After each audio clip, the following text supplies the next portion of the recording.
नालायक बच्चों, वेलकम है आपका आज की क्लास में। आज की क्लास में हम लोग एक ऐसा टॉपिक करने जा रहे हैं बेटा जो आपके एग्जाम में मोस्ट मोस्ट मोस्ट इंपॉर्टेंट है बेटा। इस बार मोस्ट मोस्ट मोस्ट इंपॉर्टेंट है बेटा। सर आप ऐसा क्यों कह रहे हो? देखो ना बेटा, मैं थोड़ी ना कह रहा हूँ, मैं थोड़ी कह रहा हूँ, सीबीएसई कह रही है। देखो लिखा है उन्होंने, class 12th economics syllabus with marks distribution 2023-2024। NCERT ने जब इस बार का सिलेबस निकाला, उन्होंने बोला कि current challenges facing Indian economy, जो कि आपके लिए 20 मार्क्स का है, उसमें 4 चैप्टर कवर होते हैं, उसमें से एक चैप्टर ये है। डन सर, मुझे पक्का पक्का पता चल गया।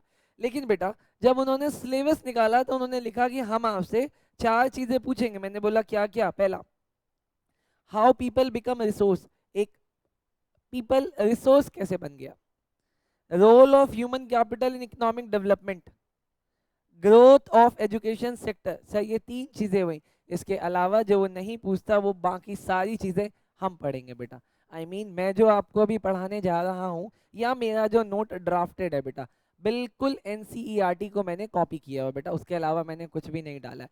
लेकिन आपके एग्जाम में 2019, 2020, 2021, 22, 23 में क्या क्या पूछा गया, क्या क्या सैंपल क्वेश्चन पेपर में क्वेश्चंस आए एग्जाम में, मैं इन सब की एक कंपैरेटिव एनालिसिस बना चुका हूँ।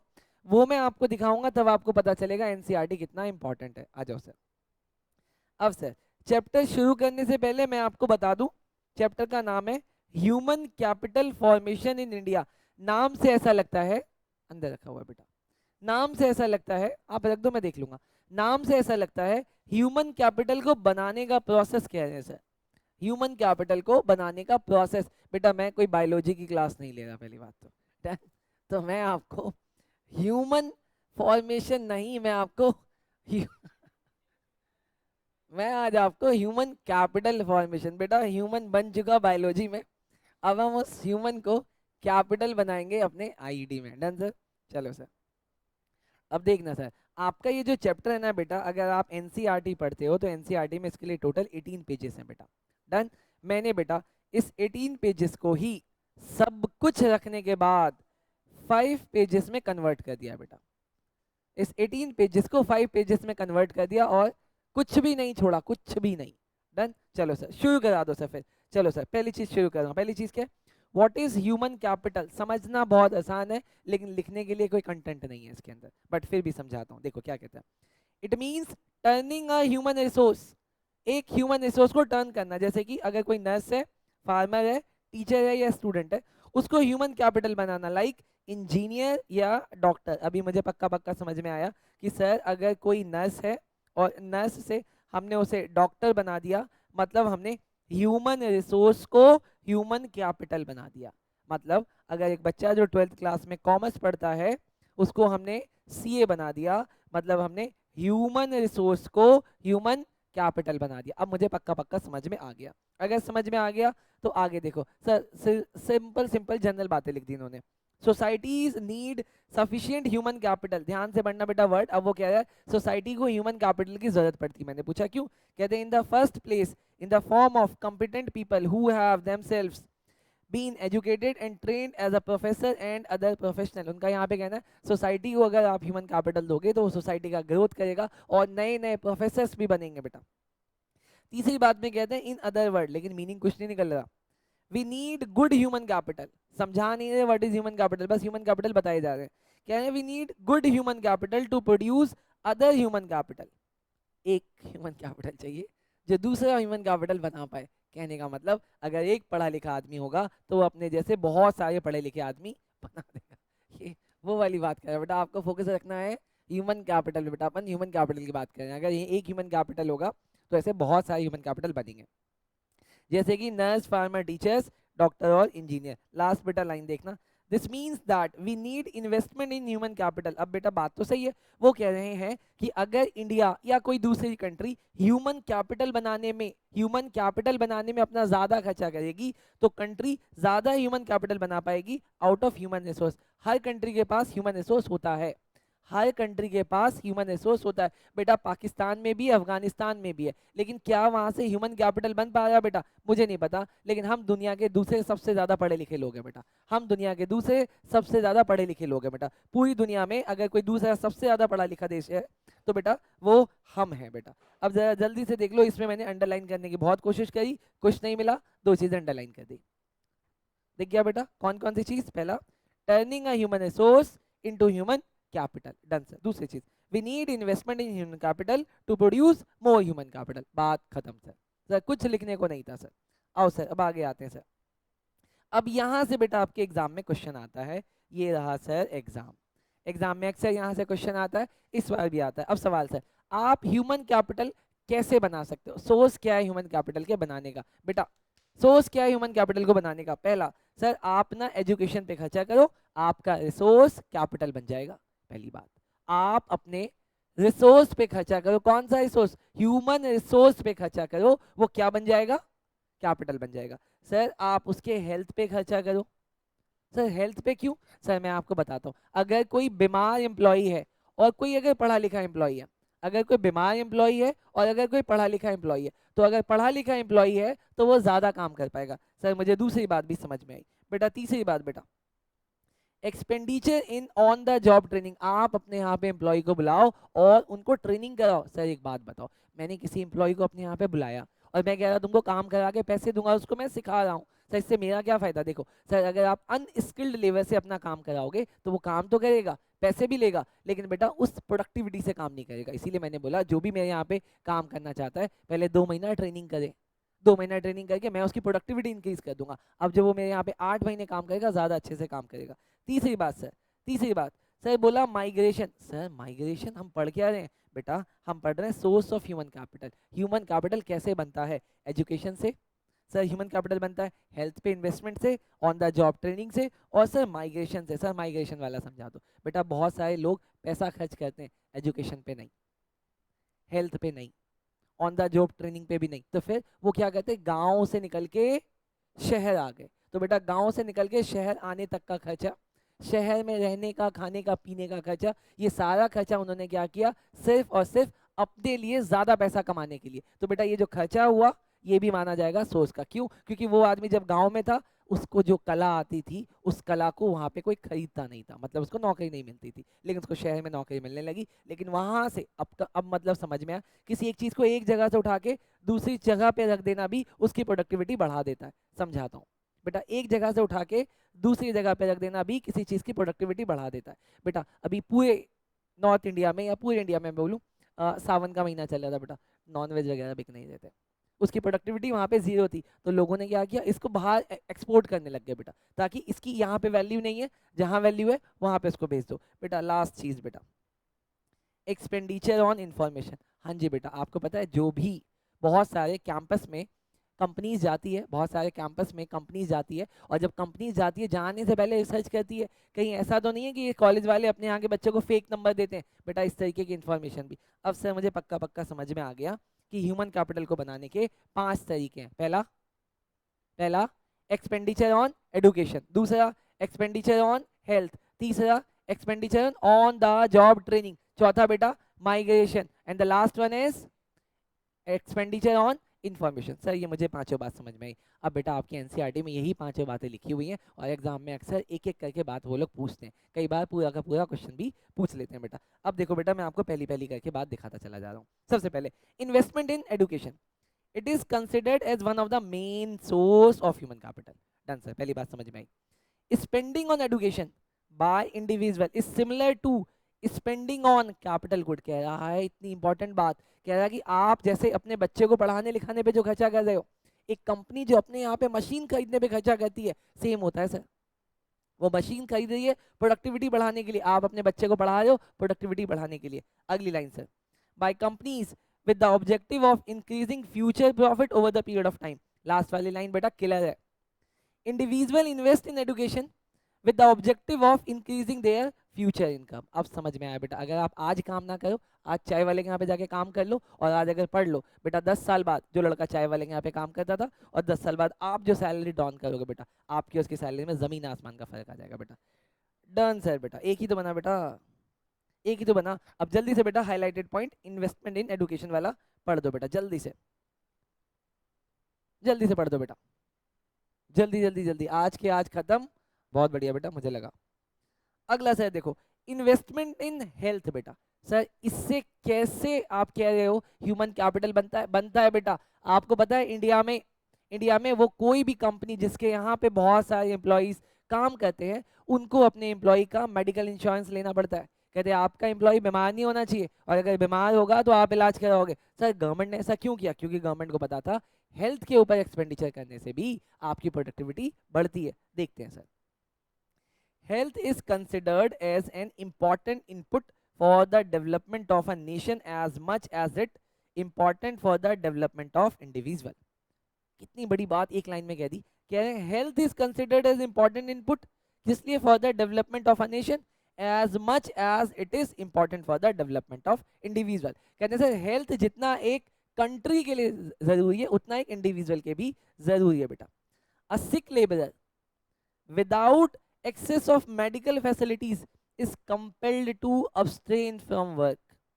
बोला अगर एक एम्प्लॉय को आप मेडिकल की फैसिलिटी नहीं दोगे तो वो मजबूर हो जाएगा काम पे नहीं आने के लिए।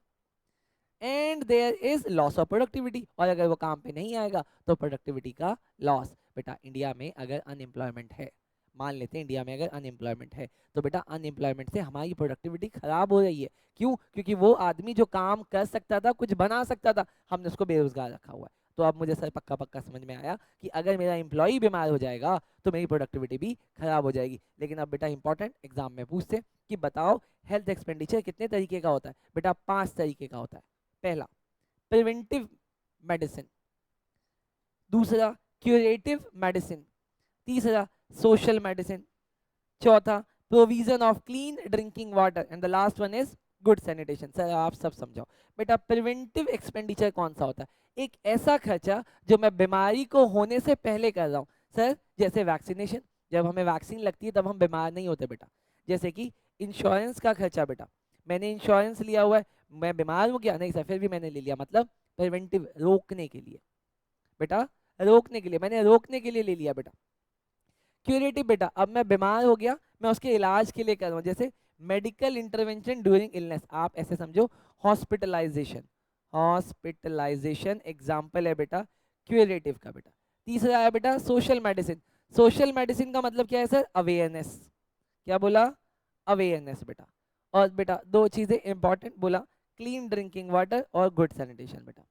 And the last one is health expenditure directly increases the supply of healthy labor force। oh sir, most important line, and source of human capital formation। Sir ये वाला मुझे बहुत अच्छे से याद हो गया, और ये वाला आपके एग्जाम में आ सकता है। आपके पास 1 मिनट का टाइम है बेटा, आप इसको जल्दी से याद कर दो मेरे लिए, जल्दी से बेटा याद कर दो, ये वाला मैं पूछूंगा। नालायक बच्चों अगला देखो सर, अगला अगला expenditure in on the job training. अब मेरी बात समझना बेटा, दो तरीके की कंपनी होती है आज की डेट में। आप जितने भी एमएनसीज कंपनी देखो या बड़ी बड़ी कंपनीज देखो, वो लोग अपने यहाँ पे एम्प्लॉय को एडमिशन देने से पहले या एम्प्लॉय को जॉब लेटर देने से पहले, ऑफर लेटर देने से पहले कहते हैं आपको ट्रेनिंग करनी पड़ेगी।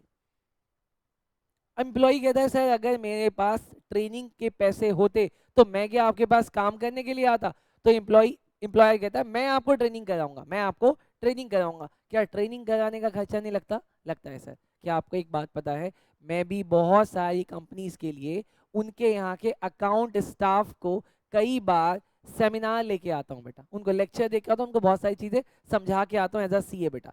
लेकिन एम्प्लॉयर उन कंपनी का मुझे बहुत सारे पैसे पे करता है बेटा। अब सवाल है वो किसके बिहाफ में पे कर रहा है? उस एम्प्लॉय के बिहाफ में। मैंने उनसे पूछा भाई साहब इससे आपका क्या फायदा? कहता है अगर हमारा स्टाफ पढ़ लिख लेगा तो वो कम समय में ज्यादा काम कर पाएगा। पक्की बात मुझे समझ में आ गई बेटा। देखो it is a source of human capital formation as return of such expenditure in terms of in the form of enhance labor productivity। समझ में आया sir? Return of such expenditure in enhance labor productivity is more than that of cost। अब समझ में आया कि वो जितना पैसा खर्च कर रहे हैं उनसे मिलने वाला प्रॉफिट कहीं ज्यादा है। अब समझ में आया, पक्का पक्का। दूसरी बात कहते this may be take different forms, लेकिन इसको करने के दो तरीके। पहला तरीका, the worker may be trained in the firm, हम उसको खुद की फर्म में रख के ट्रेन करेंगे, मतलब सीनियर स्टाफ के नीचे जूनियर स्टाफ रख देंगे, itself under the supervision of skilled workforce, पहला तरीका। दूसरा, the worker may be sent off for off campus training, मैंने उसका सिलेक्शन किया और उसको कहीं और भेज दिया। मैंने आपको आईसीआईसीआई बैंक के बारे में बताया है, उनका एक ऑफ सिटी एक ब्रांच है जो कि डमी ब्रांच है, वो अपने नए सिलेक्शंस वालों को वहाँ भेज देती है। चलो सर, पक्का पक्का समझ में आ गया बेटा। अब जल्दी से देखो बेटा, माइग्रेशन बेटा, माइग्रेशन बेटा, unemployment is the reason for the rural urban migration in India, लेकिन अगर कोई गांव से निकल के शहर आ रहा है, इसका मोस्ट इंपॉर्टेंट रीजन है सर अनएम्प्लॉयमेंट। अगली बात,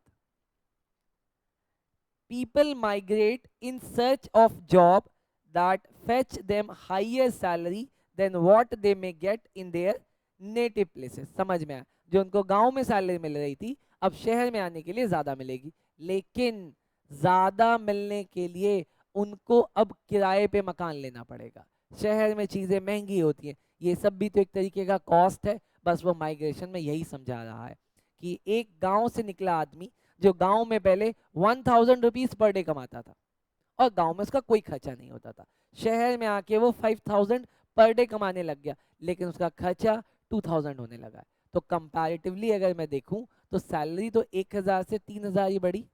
डन, समझे क्या? 2000 तो खर्चा हो गया माइग्रेशन का। वही बात ये यहाँ पे कहता है, technically qualified persons like engineer, doctor, CA लिखना भूल गए, migrate to other countries because of higher salary that they may get in such countries. अब समझना माइग्रेशन में कौन सा खर्चा लिया।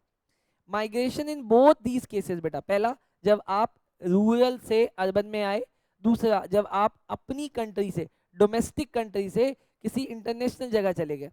इन both cases involve cost of transport, higher cost of living in the migrated places and physics cost of living in the strange socio-culture setup. The enhanced earning in the new place outweigh the cost of migration. लेकिन वहाँ जो उनको ज़्यादा पैसे मिल रहे हैं वो उनकी कहीं ना कहीं कॉस्ट से मिटिगेट हो जाती है बेटा। चलो सर, ये भी आपको समझ में आया सर, बिल्कुल जनरल है, मुझे सिर्फ हेडिंग याद करनी है।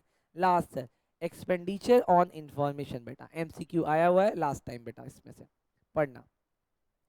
एक्सपेंडिचर इनकर्ड, एग्जाम्पल आया हुआ था बेटा इसका, ध्यान से, expenditure incurred for acquiring information relating to the labor market and other market is also a source of human capital formation.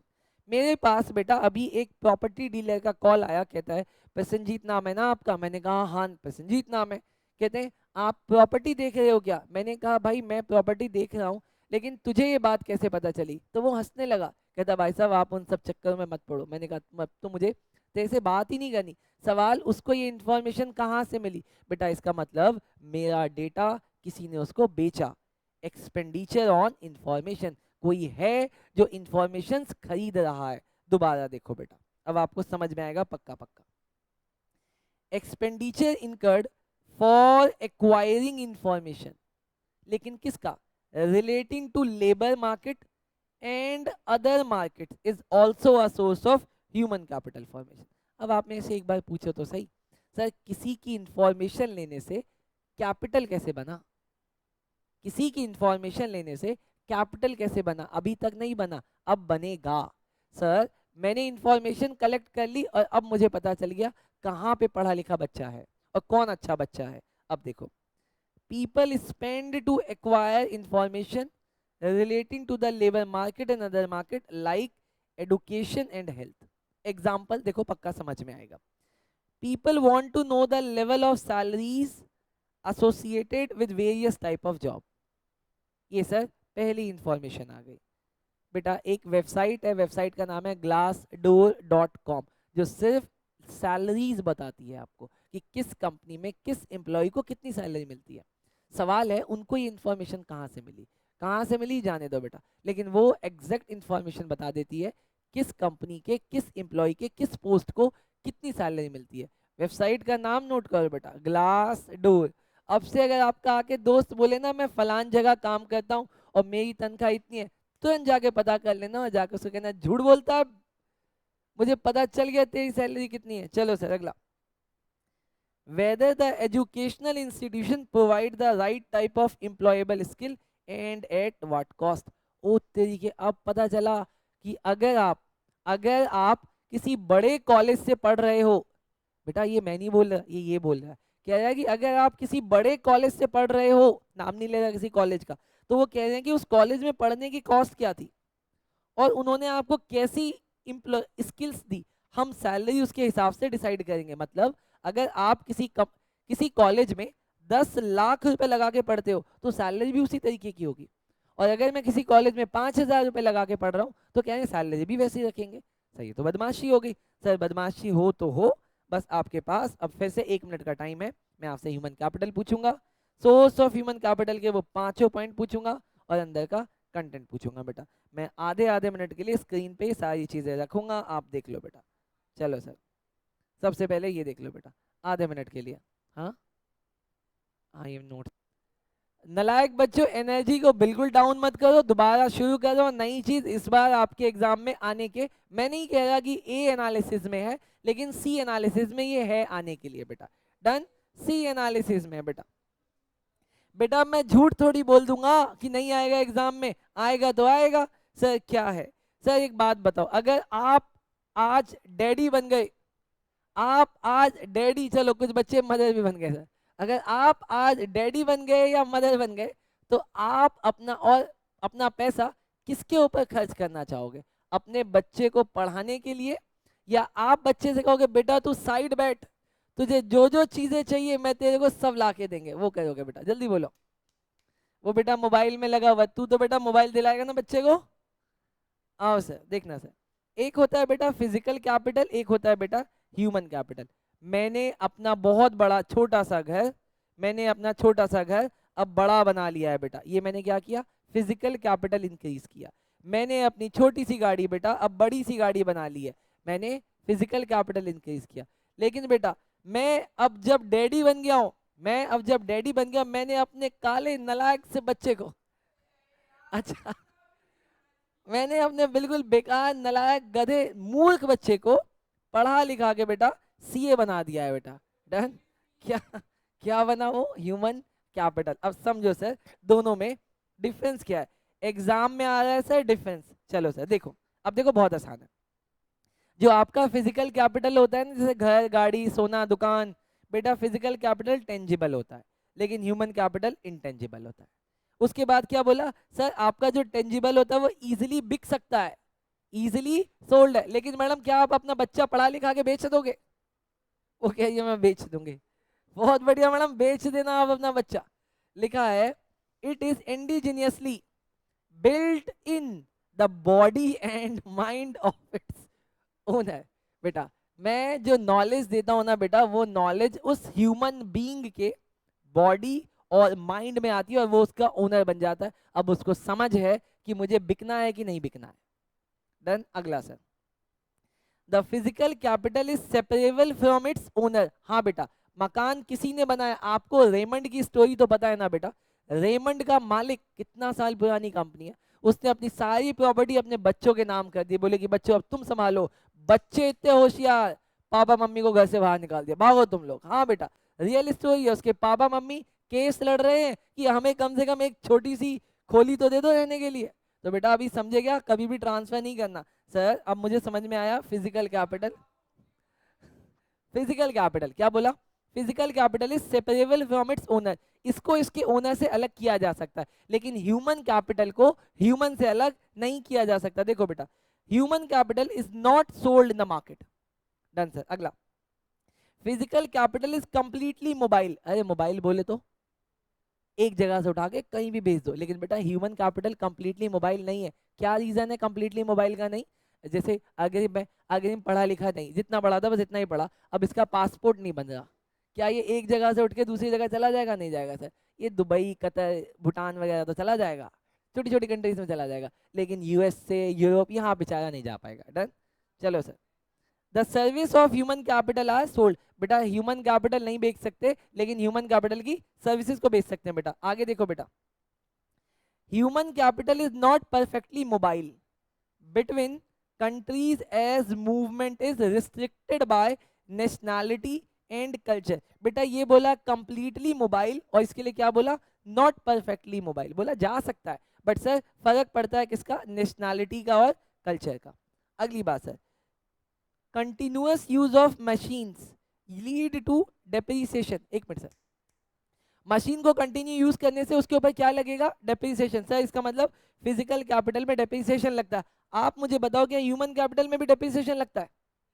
नहीं सर, एज के साथ लगता है। लिखो देखो सर, देखो क्या लिखा, बोला in the case of a human capital depreciation take place with ageing but can be reduced. Last point बेटा, physical capital create only private benefit. बेटा अगर मेरा मकान है, मेरी गाड़ी है, मेरा सोना है, उससे मुझे फायदा पहुंचाएगा। लेकिन बेटा अगर आपके पास ह्यूमन कैपिटल है तो बेटा वो खुद के साथ सोसाइटी का भी भला करता है। क्यों? क्योंकि अगर मैं अपने लिए कोई काम करूंगा, काम तो सोसाइटी का ही हो रहा है, मैं भले पैसे लूंगा लेकिन काम तो सोसाइटी का हुआ। तो सर ये बहुत बहुत बहुत सिंपल है। आप अगर चाहो तो एक बार बस इसके हाईलाइटेड पॉइंट देख लो और आपको ये परमानेंटली याद हो जाएगा। देखने का समय है 1 minute.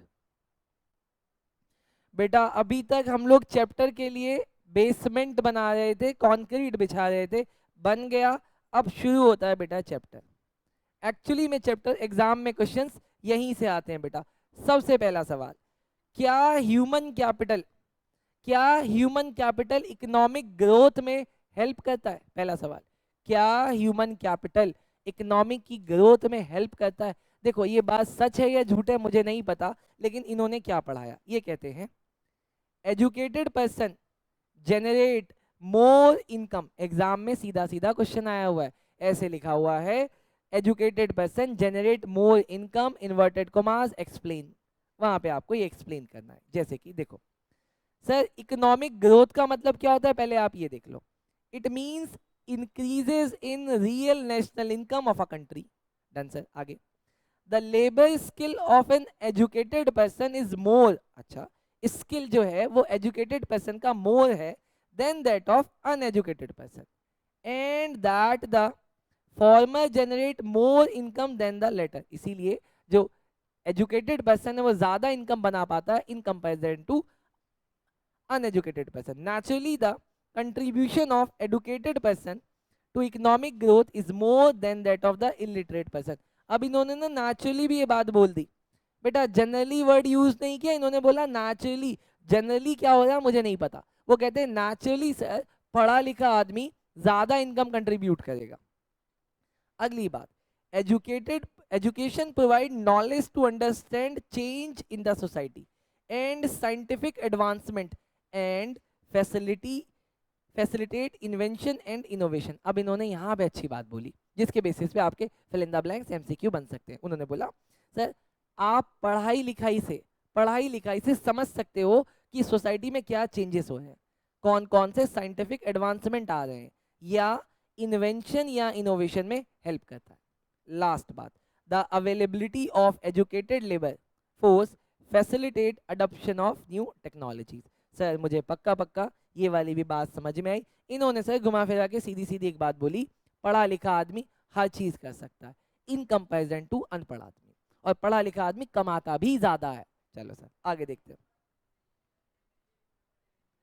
Health and education, health and education, if a healthy person could provide uninterrupted labour supply. क्या बोला, एक हेल्दी आदमी अनइंटरप्टेड सप्लाई दे सकता है for a longer period of time, then health is also an important factor of economic growth. तो sir मुझे समझ में आ गया, अगर आप चाहते हो एक आदमी से 16 घंटे की प्रोडक्टिविटी निकलवाना तो सर वो हेल्दी भी तो होना चाहिए। अब अगर वो हेल्दी होगा तभी तो वो सर प्रोडक्टिविटी में हेल्प करेगा और रिसोर्सेज इंक्रीज करेगा। Both education and health along with many other factors like on the job training, job market information, migration, increases in the individual income, generate capacity. अभी sir मुझे पक्का पक्का समझ में आया कि सर हेल्दी और एजुकेटेड आदमी ज्यादा प्रोड्यूस कर सकता है। आगे सर, ये वाला बेटा इंपॉर्टेंट है एग्जाम में, इस बार इससे भी क्वेश्चन एक्सपेक्टेड है बेटा, इस बार एग्जाम में इससे भी क्वेश्चन एक्सपेक्टेड है। सर क्या है? डेवलप्ड एंड डेवलपिंग कंट्रीज बेटा, डेवलप्ड एंड डेवलपिंग कंट्रीज बेटा। डन, आगे देखो सर। अच्छा सर, वो बच्चा हेडिंग ढूंढ रहा है बेचारा, एग्जाम में भी जाके हेडिंग लिखेगा बेटा, एग्जाम में क्वेश्चन आएगा उसका आंसर लिखना पड़ेगा। डन, अगला sir, developed and developing countries. अब यहाँ पे एग्जाम में कैसे क्वेश्चन आएगा देखो बेटा, लिखा जाएगा evidence to prove that increase in human capital cause economic growth is rather nebulous, मतलब नॉट क्लियर। सर क्वेश्चन का क्या मतलब था?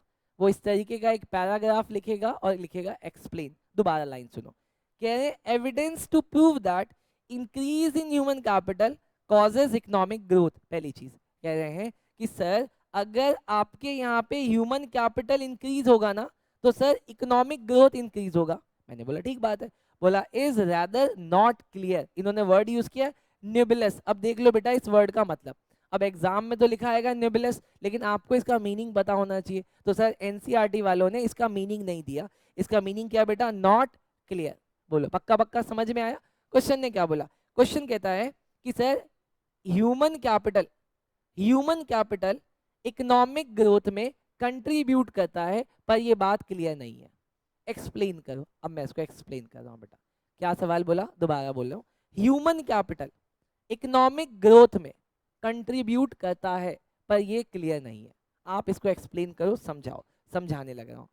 This may B because of the measurement problem. अब आया सर इसका आंसर, मैं बोल रहा हूँ सर ऐसा इसलिए है क्योंकि हमारे यहाँ पे मेजरमेंट की प्रॉब्लम है। हम मेजर किस चीज से कर रहे हैं? पढ़ा लिखा आदमी, हम ऐसे आदमी को पढ़ा लिखा मान रहे हैं जो कि है भी नहीं। समझ में आया क्या? देखो सर हमने कैसे मेजर किया। Example, education measure in terms of year of schooling. पहली चीज क्या बोला? एजुकेशन कैसे मेजर हुई?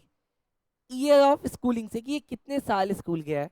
दूसरा, टीचर प्यूपिल रेशो, आपकी इस कंट्री में कितने टीचर और कितने स्टूडेंट है, इस बात से। इनरोलमेंट रेट, कितने लोग अपने आप को एजुकेशन में इनरोल कर रहे हैं। Reflect the true health status, sorry may not reflect the quality of education. अगर आपको ऐसा लगता है कि आपके स्कूल, आपकी कंट्री में सारे लोग स्कूल जाते हैं, टीचर ज़्यादा है, रजिस्ट्रेशन ज़्यादा होता है, और आप इस बात को बेस मान रहे हो कि आपके यहाँ पे कैपिटल जनरेट हो रहा है, तो सर ये सच फैक्ट नहीं है। अब मुझे पक्का पक्का समझ में आया। इसका मतलब अगर कोई बच्चा स्कूल जा रहा है तो ज़रूरी नहीं है कि सर वो सीख रहा हो, आपने ये मेजर बनाया है, आपने ये मेजर बनाया जो कि फैक्ट नहीं है। दूसरा, health, health services measure in monetary terms, किसकी? कोई बात नहीं बेटा। Life expectancy and mortality rate may not reflect the true health status of the country. अब ये वाली भी बात अच्छी, बोला कि आपकी कंट्री हेल्दी है, आपकी कंट्री हेल्दी है, इस बात का पता कैसे? अगर आपको ऐसा लगता है कि आपके यहाँ के लोग ज्यादा जीते हैं, मोर्टालिटी रेट कम है, मॉनेटरी टर्म्स अच्छा है, तो सर ये भी ट्रू फैक्ट नहीं है। अब सर मुझे पक्का पक्का समझ में आ रहा है कि सर इसका आंसर तो कहीं नहीं मिलेगा, इस क्वेश्चन का आंसर तो कहीं नहीं मिलेगा, लेकिन एनसीईआरटी ने आपको इसका भी आंसर दिया। लास्ट में देखो बेटा, in other word human capital growth in developing countries has been faster. Important line आ गई, बोला human capital growth in developing countries, मतलब इंडिया जैसी कंट्री में ह्यूमन कैपिटल बहुत तेजी से बन रहा है। Reason, but the growth of per capita real income has not been fast.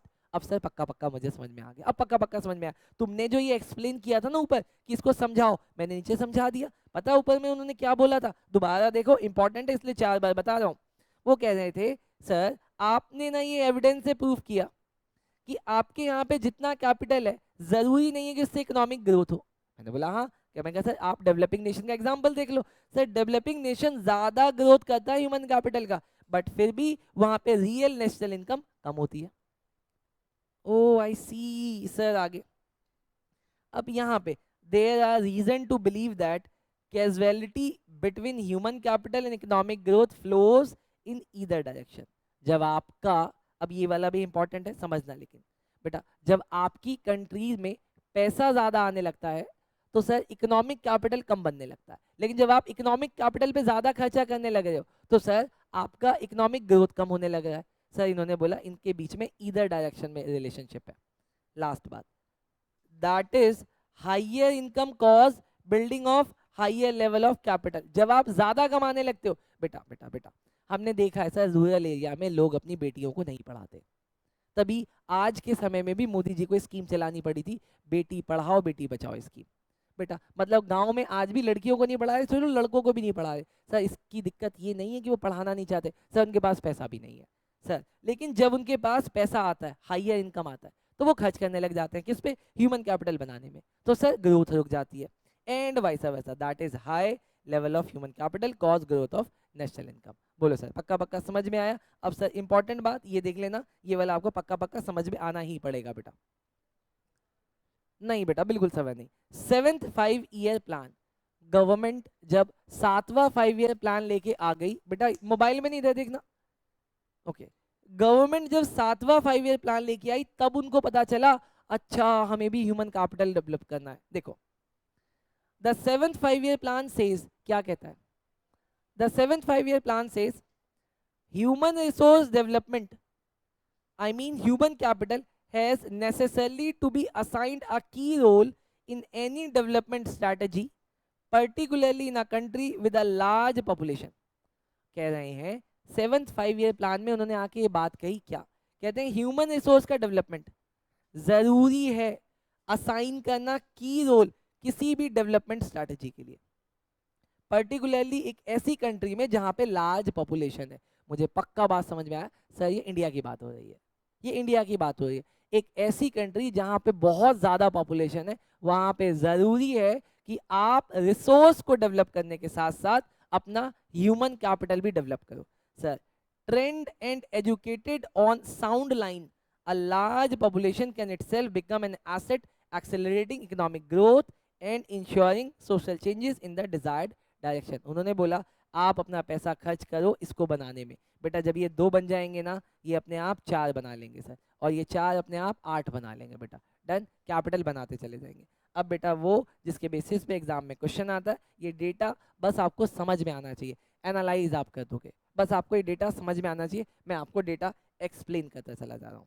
सबसे पहले बेटा रियल पर कैपिटा इनकम, हर एक आदमी इंडिया का कितने पैसे कमाता है, real per capita income, per capita income मतलब पर हेड एक आदमी कितने पैसे कमाता है।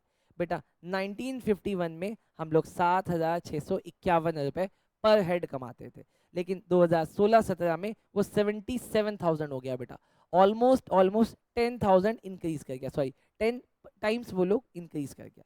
अगला सर क्रूड डेथ रेट, अब ये क्रूड डेथ रेट क्या है बेटा, अब क्रूड डेथ रेट को आप ऐसे याद रखना, क्रूड डेथ रेट, हर साल भारत में कितने % लोग मर जाते हैं, हर साल भारत में कितने % लोगों की डेथ होती है। तो सर कितना बोला 25, पर बेटा ये परसेंट में नहीं है, ये किस में है, ये किस में है, 1000 में, हर एक 1000 में से 25% लोग, सॉरी 25 लोग मर जाते हैं।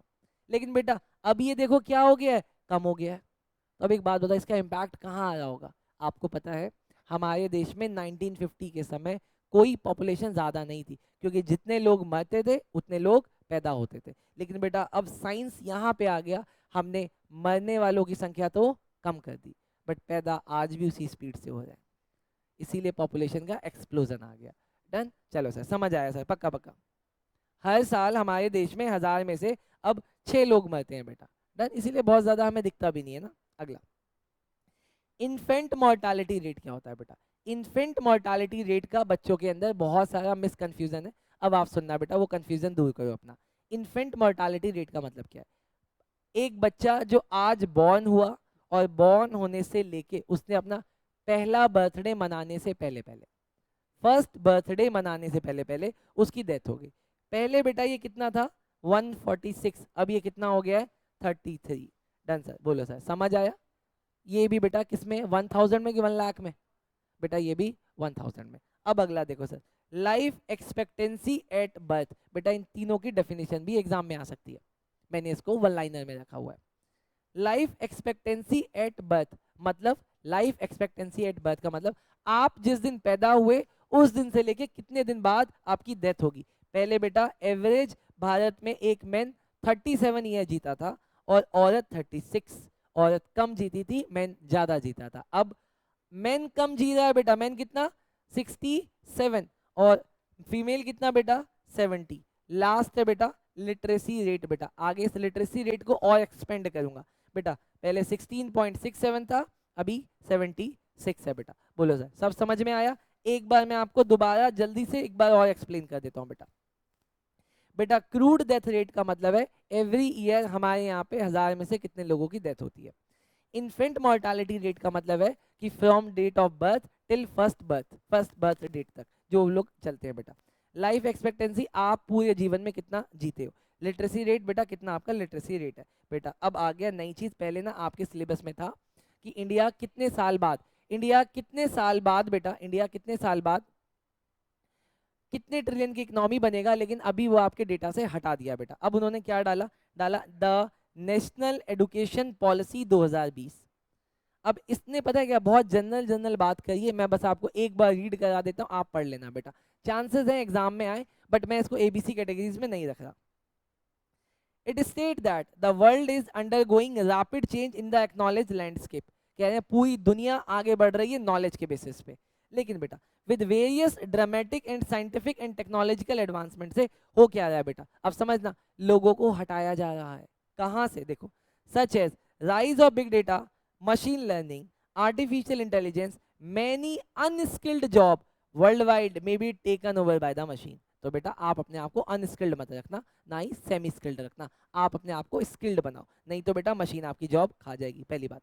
While the need of skilled workforce particularly involving, अब बेटा स्किल्ड लेबर फोर्स के लिए क्या करना पड़ेगा, आपको सीखनी है मैथमेटिक्स, आपको सीखना है कंप्यूटर साइंस, आपको सीखना है data science, in conjunction with, इसके साथ आप होने चाहिए मल्टी डिसिप्लिनरी एबिलिटीज के साथ across the science and social science, humanities will be increasingly in the greater demand. अब मैंने आपको सीधी सीधी बात बता दी, अगर आप चाहते हो, ये न्यू इकोनॉमिक पॉलिसी कह रही है बेटा, न्यू एजुकेशन पॉलिसी कह रही है, अगर आप चाहते हो देश के साथ बने रहना तो अपने आप को अनस्किल्ड मत रखना, नहीं तो जॉब आपकी मशीन खा जाएगा। आप अपने आप को क्या कर लेना, स्किल्ड बना लेना। स्किल्ड बनाने के लिए मैथमेटिक्स, कंप्यूटर साइंस, ये सारी चीजें इन conjunction with multi disciplinary abilities के साथ आपको आनी चाहिए। फिर दूसरे कहते हैं सर क्लाइमेट भी बदल रहा है, आपको अगर ऐसा लग रहा है बस मशीन बदल रहे हैं क्लाइमेट भी बदल रहे हैं, मैंने बोला क्लाइमेट बदलने से क्या होगा, कहते हैं देखो सर, कहते हैं increasing pollution, depleting natural resources, there will be the sizable shift in how we meet the world's energy, water, food and sanitation need। अभी मुझे समझ में आ गया सर, क्यों? क्योंकि क्लाइमेट चेंज हो रहा है, हो सकता है सर पानी की कमी हो, खाने की कमी हो, एनर्जी की कमी हो, इसीलिए again resulting in the need of new skilled labour force. अब फिर से यहाँ पे कौन चाहिए, नए ऐसे लेबर फोर्स जो इन नई नई चीजों की तलाश कर पाए, particularly in biology, chemistry, physics, agriculture, climate science, social science. आपको वो अभी से बता रहा है बेटा 2020 में ही, आप अब भी समझ जाओ, नहीं तो बेटा आगे दिक्कत होगी। बेटा मैं तो समझ गया, मैं बन गया स्किल्ड, आप अपना देख लेना। The growth emergence of epidemics and pandemics will also call for collaborative research in infectious diseases management and development of vaccine, and the resultant social issues heightens the need of multidisciplinary learning। बार बार बेटा यहाँ पे भी बोला, यहाँ पे भी बोला, यहाँ पे भी बोला, कह रहा है आपको कोई एक पढ़ाई करके बात नहीं बनेगी, क्या करना पड़ेगा, मल्टीडिसिप्लिनरी। सर एक चीज, मैं ना आपको कोई ज्ञान नहीं दे रहा, पहली बात तो बेटा ये आपको आपके एग्जाम में जाके लिखना है बेटा, अगर एग्जाम में आएगा एक्सप्लेन न्यू एजुकेशन पॉलिसी, आपको वहां पे जाके लिखना पड़ेगा कि उसमें जो जो बातें बोली हुई हैं बेटा। मैंने इन बातों को बहुत तोड़ तोड़ के आपको समझाने वाले शब्दों में या फिर सेंटेंस में बना के ले आया हूँ बेटा। अगले, दिस पॉलिसी विजन सजेस्ट, क्या सजेस्ट कर रहा है, how human capital formation in India will move in its economy to a higher growth trajectory based on knowledge based landscape. तो साफ साफ कह रहे सर अब आपको कूड़ा उठाना आता हो ना आता हो मुझे नहीं पता, खाना बनाना आता हो नहीं मुझे नहीं पता, बट आपका नॉलेज लैंडस्केप अच्छा होना चाहिए और साथ में मल्टी डिसिप्लिनरी भी होना चाहिए। मतलब मल्टी डिसिप्लिनरी का मतलब एक से ज्यादा चीजें आनी चाहिए आपको। सर मुझे पक्का पक्का समझ में आ गया, मुझे पक्का पक्का समझ में आ गया। अब अगली बात क्या, कॉम्बिनेशन बनाना बहुत सारी चीजों का।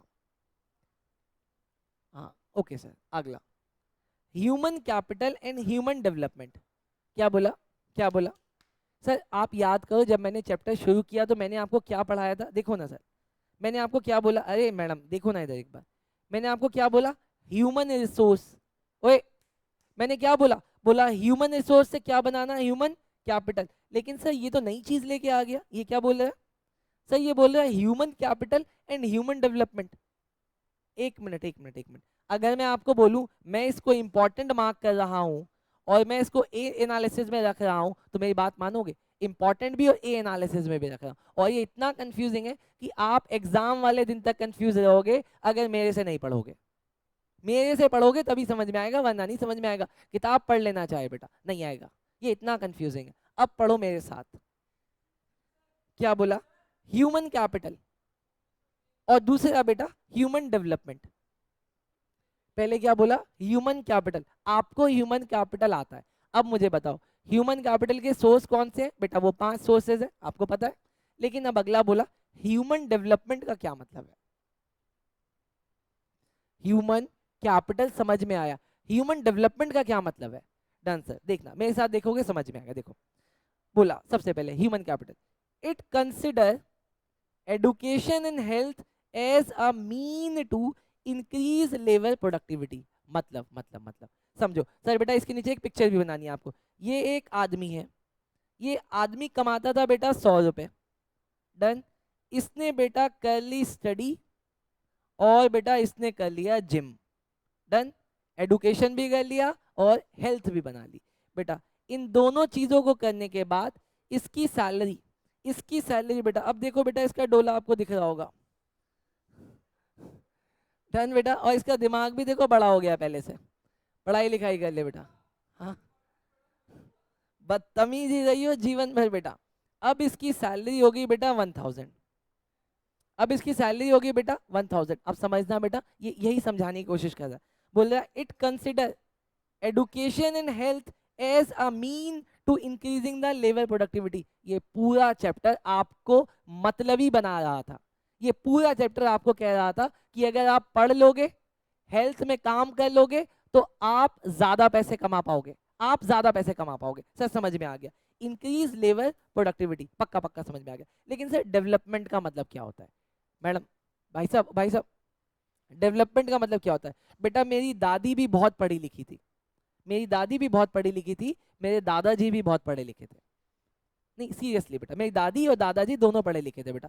लेकिन जॉब सिर्फ दादाजी करते थे, दादी जी जॉब नहीं करती थी। मैंने कई बार उनसे पूछा, दादी आप कोई काम क्यों नहीं करते? कहते हैं बेटा मैंने पैसा कमाने के लिए पढ़ाई नहीं की थी। ओ तेरी के, वैल्यूज हाई थे मेरे दादी के, है ना, बिल्कुल स्वैग में रहती थी बेटा। डन। आओ सर, अब समझते हैं यहाँ पे डेवलपमेंट कहाँ निकला। फिर अगले दिन जाके मैंने दादाजी से पूछा, दादाजी आपने इतना पैसा क्यों कमाया? तो वो कहते हैं वो देखो वो दिख रहा है वो आदमी, मैंने देखा एक आदमी गरीब सा दिख रहा था बिल्कुल बेटा। कहते वो मेरा छोटा भाई है। उन्होंने बोला ये मेरा छोटा भाई है। कहते पढ़ा लिखा नहीं, ये पढ़ा लिखा नहीं, इसीलिए प्राइवेट जॉब करता है, मैं गवर्नमेंट जॉब करता हूँ क्योंकि मैं ज्यादा पढ़ लिख लिया। अब मुझे समझ में आया, जहां दादी कह रही थी मैंने पढ़ने के लिए पैसा नहीं कमाया, स्वैग में रहती है मेरा दादा पढ़ने के लिए पैसा कमाया। मतलब मेरा दादा ह्यूमन रिसोर्स से बना ह्यूमन कैपिटल, बट मेरी दादी ह्यूमन रिसोर्स से बनी ह्यूमन डेवलपमेंट। समझते हैं सर? सर ह्यूमन कैपिटल समझ में आया, ह्यूमन डेवलपमेंट समझो। It is based on the idea, क्या idea? That education and health are integral to human wellbeing. Oh I see, पक्का पक्का सर याद हो गया। मैं फिर से बोल रहा हूं बेटा, जो मेरे से नहीं पढ़ेगा उसको ये नहीं समझ में आएगा। People have ability to read and write and the ability to lead a long and healthy life. They will be able to make other choices which they value। कहते हैं सर पढ़ा लिखा आदमी चीजों की वैल्यू समझता है बेटा। सिर्फ पैसा कमाने के लिए आपको नहीं पढ़ना लिखना। समझ में आ गया सर? अगर समझ में आ गया बेटा तो अब इसका एक और कंपैरिजन देख लो। क्यों? क्योंकि मुझे ऐसा लगता है कि आपके एग्जाम में ये 3 मार्क्स का आएगा और वहां पे आपके पास वर्ड्स नहीं मिलेंगे बेटा। अगली चीज, it treat human being as a mean to end, the end being the increase in productivity.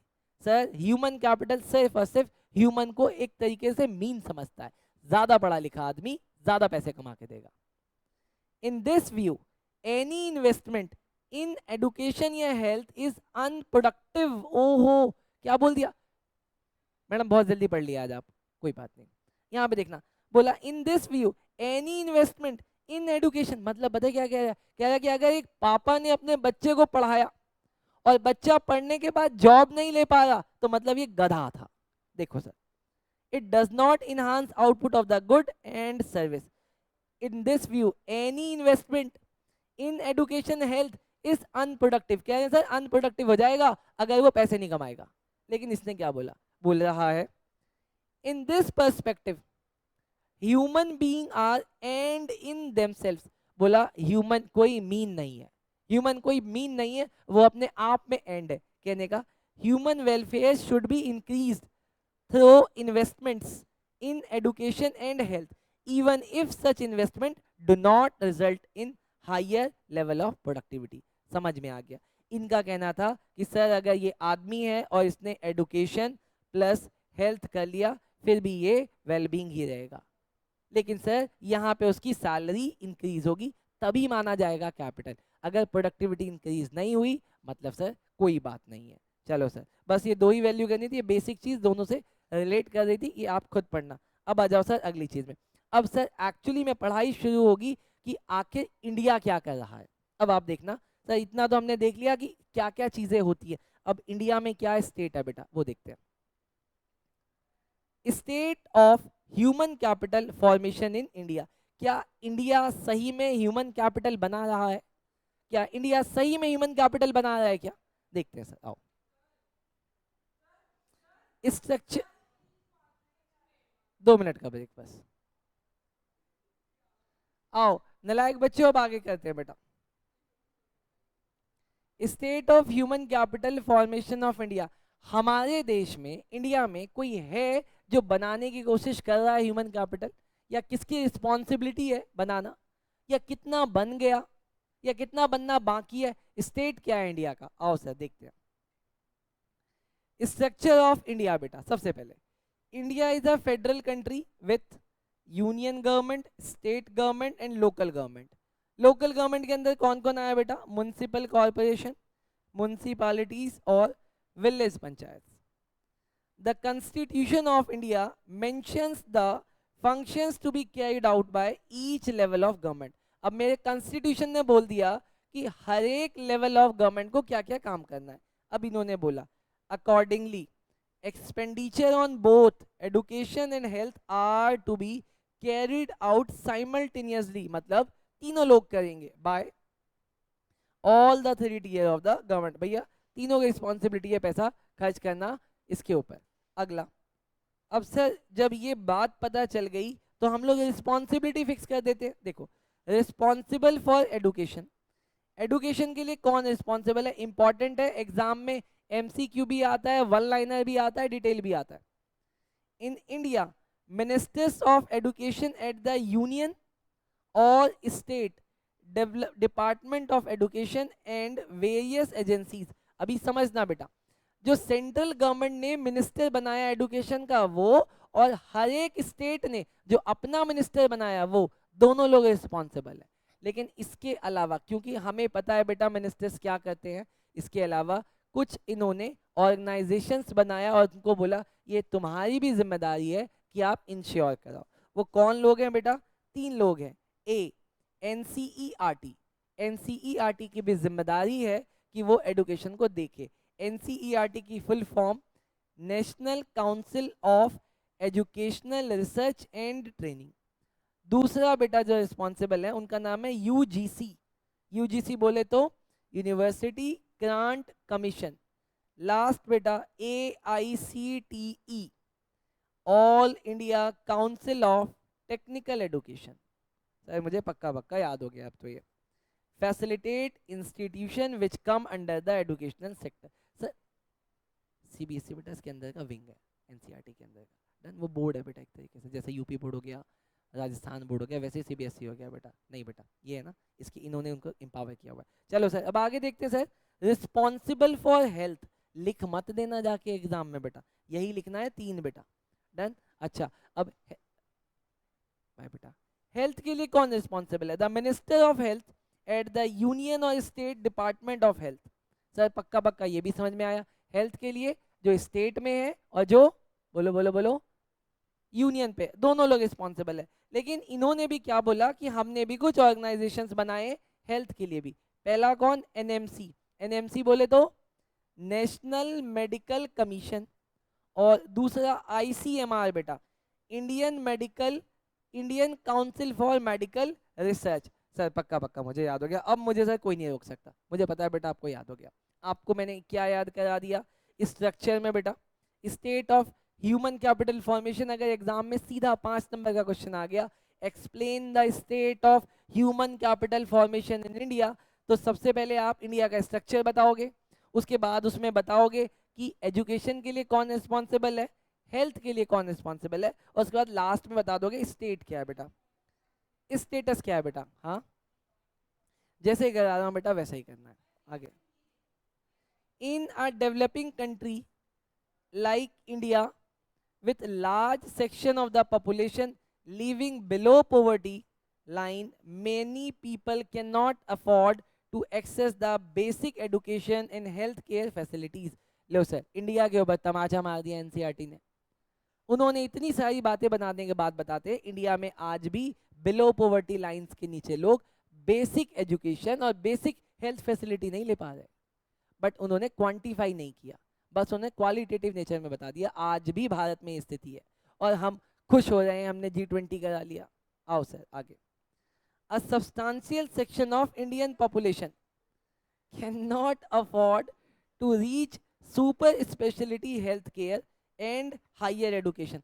यहां तक भी ठीक था, आगे क्या कहते हैं? आज भी इंडिया में सब्सटेंशियल इंडियन पॉपुलेशन ऐसी है जो सर आज भी सुपर स्पेशलिटी हेल्थ केयर पे नहीं जा पाती, और सर वो छोड़ो, वो प्राइमरी के बाद हायर एजुकेशन भी नहीं ले पा रही। अब ये बात मैं कोई प्रसन्नजीत तो बोल नहीं रहा सर, ये बात बोल रहा है आपका एनसीईआरटी, और एनसीईआरटी की बुक्स आपने अलाउ कराई है सर, हमने नहीं कराई। तो जो वो बोल रहा है झूठ तो नहीं बोल रहा होगा। अगर आपको ये कमियां पता थी, या तो आप बुक में छपवाते नहीं एज यूजुअल जैसा आप करते हो, या तो आप छपवाते नहीं, लेकिन अगर छपा है तो सर काम कर लेते इसके ऊपर। आओ सर, तेरे से तो मैं बात भी नहीं कर रहा बेटा, आगे देखते हैं sir. Education sector in India बेटा, एडुकेशन सेक्टर इन इंडिया, अब ये देख लेते हैं, बहुत बहुत बहुत एग्जाम में काम आएगा बेटा। Education sector in India, expenditure by government. क्या गवर्नमेंट खर्चा करती है?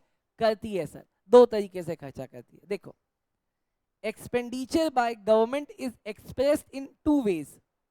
एजुकेशन बेटा, एजुकेशन के ऊपर खर्चा 2 तरीके से सरकार करती है, समझ लो एग्जाम में आया हुआ है। पहला तरीका, as percentage of total government expenditure. मतलब सर इसका, अगर गवर्नमेंट ये कहती है कि मैंने इस बार 300 करोड़ रुपए खर्चा किया, 300 करोड़ टोटल, मैंने टोटल इस बार कंट्री को रन करने के लिए 300 करोड़ खर्चा किया, और उसमें से मैंने 30 करोड़ रुपए एडुकेशन पे किया, तब मुझे पता चला परसेंटेज कितना है, 10%। बोलो समझ में आया? ये पहली लाइन का मतलब, as a percentage of total government expenditure. समझ आया? समझ आया। अब ये इंडिकेट क्या नहीं आया, क्या बोला? Percentage of total government expenditure. Government का टोटल एक्सपेंडिचर कितना था बेटा? 300 करोड़। उसमें से आपने एडुकेशन के ऊपर कितना किया? 30 करोड़। तो कैसे निकलेगा? 30 बटा 300 मल्टीप्लाई 100, कितना आया? 10%। मतलब गवर्नमेंट कितना परसेंट खर्च कर रही है? 10% of total government expenditure. Sir ये इंडिकेट क्या कहता है? क्या? 10% उन्होंने दिया, लेकिन देती नहीं है गवर्नमेंट इतना। अभी आप देखोगे आगे, मैं मजूमदार कमेटी का एक वो ड्राफ्ट पढ़वाऊंगा, उसमें दिया नहीं इन्होंने इतना। बोला it indicates the importance of education in the scheme of things before government. अब ना ये बताती है कंपैरिजन करके कि आपकी कंट्री अदर कंट्रीज के कंपैरिजन में कितना पैसा खर्च करती है, इसीलिए ये वाला इंडिकेटर जरूरी है। अब मुझे पता चला सर यूएस वाले तो 12% कर रहे हैं, यूएस वाले तो सर 12% कर रहे हैं, तो फिर आप 10% क्यों करते हो? पहला सवाल उठाने का मुद्दा मिल गया।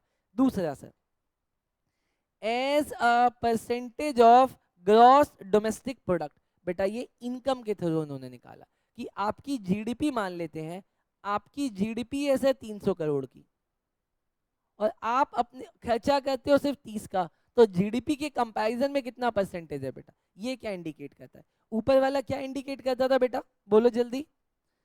इंडिकेट करता था इंपॉर्टेंस ऑफ एडुकेशन। नीचे वाला it express how much people income is being committed. बेटा ध्यान से, नहीं तो गलत हो जाएगा। सबसे पहले इसने इंडिकेट किया कि कितना पैसा एडुकेशन में जा रहा है, गवर्नमेंट खर्च करती है। ये इंडिकेट करता है कि आखिर लोग अपनी इनकम का कितना पोर्शन एडुकेशन पे खर्च करते हैं। बेटा मुझे याद है जब मेरे पापा हुआ करते थे, तब वो अपनी इनकम का ऑलमोस्ट 50% पैसा हमारे एडुकेशन पे खर्च करते थे। स्कूल का, ट्यूशन का, अच्छे अच्छे कपड़ों का, स्कूल का कोई भी असाइनमेंट वो देने का, उतना पैसा खर्च करते थे। वो पढ़े लिखे थे, उनको पता था कि अगर मैं एडुकेशन में इन्वेस्ट करूंगा तो ये ज़्यादा फ्रूटफुल होगा। इंस्टेड ऑफ मुझे साइकिल दिलाने में या बैट दिलाने में, इन सब में वो खास इंटरेस्टेड नहीं रहते थे। लेकिन मैं कह देता था कॉपी खत्म हो गई है तो तुरंत दूसरी कॉपी आ जाती थी। बेटा डन, समझे क्या? तो ये मुझे समझ में आया कि पीपल कितना पैसा खर्च करते हैं अपनी इनकम का। अगला सर, एक्सपेंडिचर का पैटर्न देखना बेटा, ये वाला मोस्ट इंपॉर्टेंट है। आपके हिसाब से हमारे देश में ज्यादा पैसा किसके ऊपर खर्च होना चाहिए? प्राइमरी एजुकेशन पे कि हायर एजुकेशन पे? प्राइमरी बेटा, दोनों पे। आपने किसी को प्राइमरी पढ़ा दिया, अब कहते हो आगे मत पढ़ो, जाओ ठेला लगाओ, अजीब आदमी हो। अगर आप कहते नहीं सर हायर पे खर्चा करो, अच्छा हायर तो तभी होगा ना जब प्राइमरी उसको आती है, वो ठेला चला रहा है, आप वो हायर कैसे करेगा? समझा क्या? तो गवर्नमेंट को हम क्या बोलेंगे? पैसा दोनों पे खर्च करो, प्राइमरी पे भी हायर पे भी। लेकिन आप मुझे बताओ आज की गवर्नमेंट सबसे ज्यादा पैसा किसके ऊपर खर्च करती होगी? अब ये सवाल, प्राइमरी पे करती है कि हाईएस्ट पे करती है? गवर्नमेंट प्राइमरी पे कर रही है क्या? नहीं, मैंने बोला था कि कितना किस पे करना चाहिए, सवाल मेरा था शुड में, उसमें दोनों पे करना चाहिए। नीचे कंक्लूड में वही करूंगा बेटा, आओ देखो। एलिमेंट्री बोलते हैं बेटा प्राइमरी एजुकेशन को, एलिमेंट्री बोलते हैं प्राइमरी एजुकेशन को। Takes major share of total expenditure and the share of higher tertiary education. साफ साफ बोल दिया कि इंडिया में प्राइमरी पे ज्यादा पैसा खर्च होता है इन कंपैरिजन टू कॉलेजेस वॉलेजेस में। आगे, ऑन एन एवरेज अगर मैं पकड़ूं, government spend less on tertiary education. Government बहुत पैसा कम खर्च करती है, बिल्कुल नहीं करती। Expenditure per student in tertiary education is higher than that of the elementary. लेकिन हम लोग ना, हम लोग जैसे नॉर्मल लोग हैं, ये लोग खर्च कर लेते हैं सर, क्योंकि उनको पता है कि गवर्नमेंट से सपोर्ट मिलेगा नहीं। दिस डज नॉट मीन, मैं ऐसा बिल्कुल नहीं बोल रहा कि आप गवर्नमेंट को बोलो कि प्राइमरी से हटा के हायर पे करने लगे। इन्होंने बोला this does not mean financial resource should be transferred from tertiary education to elementary education. As we expand school education we need more teacher who are trained in higher education. उन्होंने बोला कि sir देखो दोनों जरूरी है। मैं तो बस आपको करंट सिनेरियो बता रहा हूँ। अब इस करंट सिनेरियो का देखना कि 2014-15 में क्या रिजल्ट निकल रहा है सर। 2014-15 में क्या होता है sir? In 2014-15 the per capita public expenditure on elementary education differ considerably across. Elementary बोले तो बेटा प्राइमरी, जहां एक स्टेट है बेटा हिमाचल प्रदेश, उसने खर्चा किया 34,000। वहीं हमारा एक स्टेट है जो खर्च कर रहा है बिहार मात्र 4,000। सर ये मतलब इतना बड़ा गैप आ गया। बिहार और Himachal almost almost same size की स्टेट है, बट एक ने खर्च किया 34,000 और एक खर्च कर रहा है सिर्फ ओनली 4,000। सर ये तो गलत बात है सर। क्या हम क्या कह सकते हैं सर? बिहार समझे और हिमाचल प्रदेश समझे, अपन तो अपन यूपी में बेटा, अपन यूपी में। अच्छा, अब अगला देखना सर, रिक्वायर्ड बेटा एग्जाम में ये भी आता है। द एडुकेशन कमीशन, अब बेटा ये आया मोस्ट इंपॉर्टेंट कि क्या रिकमेंडेशन आई थी। यहाँ जो मैंने रिक्वायर्ड लिखा है ना बेटा, इसका मतलब है रिकमेंडेशन। आपसे एग्जाम में पूछेंगे कि आप बताओ इंडियन एजुकेशन सेक्टर में क्या क्या रिकमेंडेशन आप चाहते हो, या टाइम टाइम पे किन किन लोगों ने क्या क्या रिकमेंडेशन की थी। सबसे पहली बेटा रिकमेंडेशन किसकी आई थी? बेटा सबसे पहले आई थी द एडुकेशन कमीशन की। कब आई थी? 16/4/66 में। पता है इसने क्या बोला था? इसने बोला कि कंट्री का जीडीपी का एटलीस्ट 6% एडुकेशन में खर्च होना चाहिए। कितना? एटलीस्ट 6%। द एडुकेशन कमीशन ने बोला एटलीस्ट 6% एडुकेशन पे, जीडीपी का एडुकेशन पे खर्च होना चाहिए। अब सवाल है कि तुमने तो मुझे 64 66 में ये बात बता दी। बेटा 1964 में एजुकेशन कमीशन ने मुझे ये बात बता दी कि जीडीपी का 6 रुपया आप खर्च करो एजुकेशन पे। लेकिन बेटा 30 साल बाद 40 साल बाद हकीकत क्या थी वो हकीकत देखते हैं। बेटा एक कमेटी बनती है, द तपस मजूमदार कमेटी, और वो 1990 में क्या बताती है पता है? कहती है जो एक्सपेंडिचर हुआ है वो हुआ है 1.37 लाख करोड़ पिछले 10 सालों में एडुकेशन पे, जो कि 6 से 14 साल के बीच वाले बच्चों में, मतलब प्राइमरी में। लेकिन ये भी सफिशिएंट नहीं था। क्यों? क्योंकि आप कितना खर्च कर रहे हो, आपको बोला गया था 6, और आप आज भी कितना कर रहे हो? 4%। ओहो सही, तो बहुत गलत बात थी। बताओ, आज से 50 साल पहले किसी ने मुझे ये बात बोल दी, बट मैं आज भी नहीं कर रहा। इन 2009 द राइट टू, अब इसने बेटा 2009 में जाके इन्होंने अपने कॉन्स्टिट्यूशन को अमेंड किया, और कॉन्स्टिट्यूशन में जाके एक बात डाली, right of children to free and compulsory education act pass किया, जहां पे बोला आपको फ्री एजुकेशन मिलेगा एक फंडामेंटल राइट की तरह 6 से 14 साल के बच्चों के लिए। अब अगर किसी स्टेट में कोई बच्चा अनपढ़ दिखता है या चाय वाले की दुकान पे काम करता हुआ दिखता है, तो बेटा वहाँ का सांसद और वहाँ का पार्षद इस बात के लिए जिम्मेदार होगा। बट बेटा मेरे यहाँ का सांसद पार्षद नहीं होगा, वो मस्त रहता है, वो कहता है जिसको जो काम करना है करो बेटा, डन। चलो सर, गवर्नमेंट ऑफ इंडिया, लेकिन बेटा गवर्नमेंट काम करती है। गवर्नमेंट ने पता है क्या बोला कि सर इन सब कामों के लिए मुझे चाहिए पैसा, तो गवर्नमेंट ने एक टैक्स लगा दिया। पता है कौन सा टैक्स लगा दिया? गवर्नमेंट ने लगाया एडुकेशन सेस। इंडिया में वो कोई भी आदमी जो मुझे टैक्स देगा, उस टैक्स का 2% मैं उन्हीं टैक्स में से निकाल के गवर्नमेंट को बोलूंगा कि तुम पब्लिक को बोलो कि कि बच्चों की पढ़ाई में लगेगा वो पैसा। 2% का education cess on all union taxes, जो कि किसके लिए होगा? ईयर मार्क्ड, निकाल के रख दिया। किसके लिए? For spending on elementary education. ऐसा नहीं है कि सरकार ये काम नहीं कर रही है, लेकिन हो नहीं रहा। आगे देखो बेटा, अब आ जाओ सर लास्ट लास्ट डेटा में बेटा, लास्ट डेटा में बेटा, ये वाला डेटा लास्ट है बेटा। इस वाले डेटा के बाद आपका सही में चैप्टर खत्म होता है। डेटा देखो बेटा, सबसे पहले अडल्ट लिटरेसी रेट, ध्यान से समझना, ये लो मैडम, अडल्ट लिटरेसी रेट बेटा,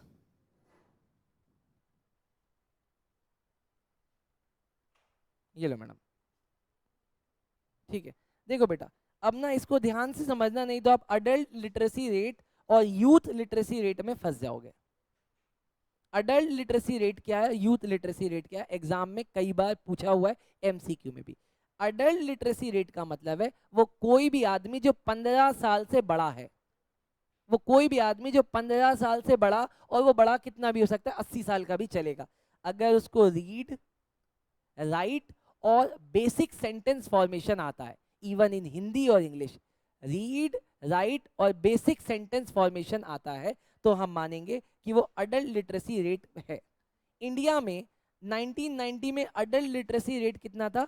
61.9, जो कि 17-18 में हो गया 80 मेल के लिए। याद नहीं करना, बस आपको समझ में आना चाहिए।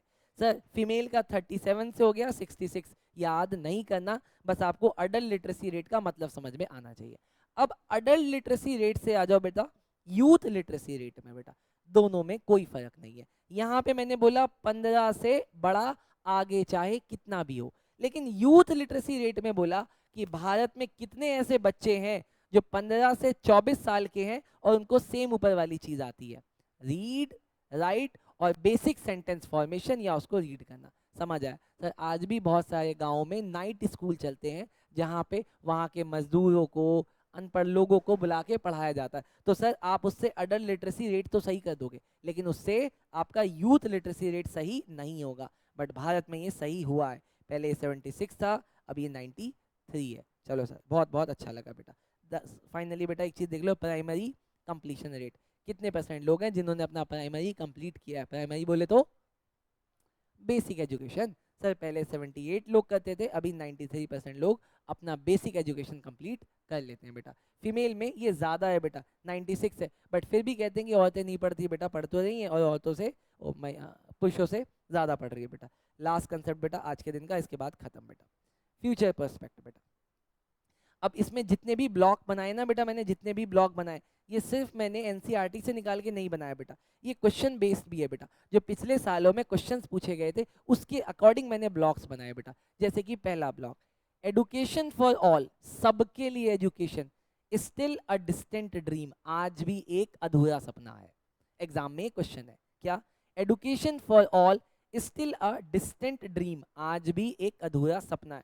कहते हैं सर इसको एक्सप्लेन कर दो, मैं सर एक्सप्लेन करके दिखा देता हूँ। सर देखो, though literacy rate for both adult as well as youth have increased, मैं मना नहीं कर रहा सर, दोनों चीजें इंक्रीज हुई है, still the absolute number of illiterate in India as much as Indian population was at the time of independence. अब इस लाइन का मतलब समझना बेटा, इन्होंने ना सेंटेंस से बिना डेटा लेके समझाया। कहते हैं कि सर मैं मान रहा हूं कि यूथ लिटरेसी रेट और अडल्ट लिटरेसी रेट बढ़ा है, बट आज भी भारत में उतने ही लोग वो क्या नाम है इलिटरेट है जितना इंडिपेंडेंस के टाइम पे थे। जितना इंडिपेंडेंस के टाइम पे लोग अनपढ़ थे, आज भी अगर नंबर्स में देखेंगे, नंबर्स में परसेंटेज में नहीं बेटा, नंबर्स में अगर मान लेते उस समय 10 लाख थे तो आज भी 10 लाख हैं जो अनपढ़ है। परसेंटेज में नहीं, हो सकता है परसेंटेज में बहुत कम हो। अगला, इन 1950 when the constitution of India was passed, the constituent assembly, it was noted in the directive, अभी ये याद होना चाहिए बेटा, directive principle of constitution, constitution का एक पार्ट होता है बेटा, directive principle of constitution that the government should provide free education. बताओ 1950 में ही आपने बोल दिया था कि सबको फ्री एडुकेशन देना, लेकिन मेरे कॉन्स्टिट्यूशन में जाके मैंडेटरी कब हुआ, 2009 में। तो सर इसका मतलब बात तो गलत चल रही है। Provide a compulsory education for all children up to the age of 14 year within 10 year from the commencement of the constitution. आपको पता है कॉन्स्टिट्यूशन ने क्या बोला था कि 1950 को मैं ये बात बोल रहा हूँ, अगले 10 सालों में ये बात कंप्लीट हो जानी चाहिए थी, लेकिन 60 साल बाद भी हम सिर्फ एक्ट लेके ही आ पाए। वाह सर, बहुत बढ़िया चल रहा है देश। अगला, और फिर भी हम खुश होते हैं। हाँ हाँ ना, हाँ हो जाती सर, हो जाती, एनसीईआरटी में बात नहीं लिखी। आगे सर, सर जेंडर इक्वलिटी, कहते हैं कि जेंडर इक्वलिटी आई है क्या देश में, कहते हैं हाँ पहले से तो अच्छी है, ये नहीं बोले आई या नहीं है, कहते पहले से अच्छी है। आगे, the difference in literacy rate between the male and female are narrowing signifying a positive development in gender equality. कहते हैं सर दोनों के बीच का डेटा कम हुआ है, यहाँ पे दिख भी रहा है सर, यहाँ पे साफ साफ दिख भी रहा है। कैसे दिख रहा है, देखो बेटा, पहले ना अडल्ट लिटरेसी रेट यहाँ 61 था, यहाँ 37 था, और अभी ऑलमोस्ट ऑलमोस्ट बराबर आ रहा है बेटा। आगे देखो, आगे देखो बेटा, अब सवाल है कि वुमेन्स को पढ़ाने से होगा क्या, कुछ फायदा होगा, यहाँ पे उन्होंने बताया। बोला education for women in India is imminent for various reason. वो कौन कौन से रीजन है बेटा, आपके एनसीईआरटी में ये पैराग्राफ की तरह लिखा हुआ है, मैं उसको भी बेटा ब्रेक करके लाया हूँ। देखो क्या क्या बोला, बोला इकोनॉमिक इंडिपेंडेंस आएगी वुमेन्स को, सोशल स्टेटस आएगा। मैडम मैं भी एक दूं आपको, फिल कर दोगे, ड्राइंग कर दोगे, okay. Education for women in India imminent for various reason, पहला रीजन इकोनॉमिक इंडिपेंडेंस, दूसरा सोशल स्टेटस, तीसरा फर्टिलिटी रेट। सर ये नहीं समझ में आया, मतलब क्या था, कहते हैं कि अगर अनपढ़ औरत रहेगी ना, उसको एक बच्चा, दो बच्चा, तीन बच्चा, पांच बच्चा, छह बच्चा, 12 बच्चा, 100 बच्चा, जितना बच्चा बोलोगे पैदा करते चली जाएगी। लेकिन सर अगर वो पढ़ी लिखी औरत होगी ना, तो वो पहले बच्चे में बोलेगी फैमिली प्लानिंग, और दूसरे में कहेगी बस, तीसरे में क्या कहेगी, ना जी ना, मुझे तो ना चाहिए। समझा क्या सर, ये क्या कह रहे हैं, ये फर्टिलिटी रेट कहते हैं, पढ़ी लिखी औरत सवाल उठाएगी। तीसरा health care of woman and children, आपको भी पता है आज के डेट में भी वुमेन्स में कैंसर की बीमारी बढ़ रही है बेटा, क्यों, अनपढ़ होने की वजह से वो रेगुलर चेकअप्स नहीं करवाते। लेकिन कहते हैं कि अगर पढ़ी लिखी होगी तो ऐसा नहीं होगा बेटा। Therefore we can not be complacent about the upward movement in the literacy rate and we have miles to go achieving 100% adult literacy। कहते हैं अभी भी बहुत टाइम है 100% लिटरेसी रेट में जाने का। सर लास्ट में आ जाते हैं, इसके बाद खत्म बेटा, लास्ट बेटा खत्म। हायर एडुकेशन, बेटा समझना, एग्जाम आपसे चाह क्या रहा है बेटा, पहला वो आपसे पूछेगा सबके लिए एजुकेशन, हम कहेंगे दूर का सपना है। फिर वो कहेंगे क्या इक्वलिटी आ गई, मैं कहा हाँ जी, पता नहीं आई नहीं आई लेकिन पहले से बेटर है। लास्ट सवाल वो आपसे कह रही है क्या हायर एजुकेशन आज भी कुछ ही लोग कर पाते हैं, हाँ बेटा, higher education a few taker. देखो सर इंपॉर्टेंट है ये, higher education few taker. The Indian education pyramid is steep, indicating lesser and lesser number of people reaching the higher education level. मतलब वो कह रहे हैं हमारा जो एजुकेशन का ग्राफ है ना सर, उसको ऐसे जाना चाहिए था, बट वो हमारा जा कैसे रहा है सर, वो ऐसे जा रहा है, हायर एजुकेशन पे बहुत स्टीप तरीके से जा रहा है, जो कि गलत है। बोला the level of unemployment among educated youth is highest. ओहो, कहते हैं जो ये पढ़ा लिखा युवा है उसको जॉब नहीं मिल रही सर। बोला as per NSSO data, NSSO बोले तो नेशनल सैंपल सर्वे ऑर्गेनाइजेशन 2011-12 में बताती है कि आज भी भारत में 19% लोग बेरोजगार हैं। ओ आई सी। बेटा इस समय किसकी गवर्नमेंट थी? कांग्रेस की बेटा। लेकिन आज ये कितना हो गया है बेटा? चलो छोड़ो बेटा, बुरा मान जाएंगे। The urban counterpart had relatively less unemployment at 16। Done बेटा। अभी ध्यान से देखना, ये वाला पॉइंट इंपॉर्टेंट है, फिल इन द ब्लैंक्स में आया बेटा, ये वाला पॉइंट इंपॉर्टेंट है। क्या बोला मैंने? बोला the urban counter part hard relatively less unemployed, मतलब इनका कहना है गांव में ज्यादा लोग बेरोजगार है। अब सवाल उठता है, अब इसको ना बेटा ध्यान से समझना, मैंने यहाँ पे क्या पढ़ा रहा हूँ क्या समझा रहा हूँ, नहीं तो एग्जाम में जाके गलत हो जाएगा। मैंने क्या बोला? हाईयर एजुकेशन आज भी कम लोग ले पाते हैं। आप मुझे बता सकते हो हाईयर एजुकेशन कौन लेता होगा? रूरल लेता होगा कि अर्बन लेता होगा? अर्बन वाले लेते होंगे, रूरल वाला नहीं लेता होगा। तो ये कह रहे हैं sir urban counterpart had relatively less, urban में सिर्फ 16% का एम्प्लॉयमेंट अनएम्प्लॉयमेंट है। मतलब इतने लोगों को जॉब नहीं मिल रही सर। इसका मतलब अर्बन हाईयर एजुकेशन है, वहां पे ज्यादा लोगों को जॉब मिल रही है, लेकिन जिस आदमी ने प्राइमरी एजुकेशन ले रखी है उसको जॉब नहीं मिल रही। आगे सर।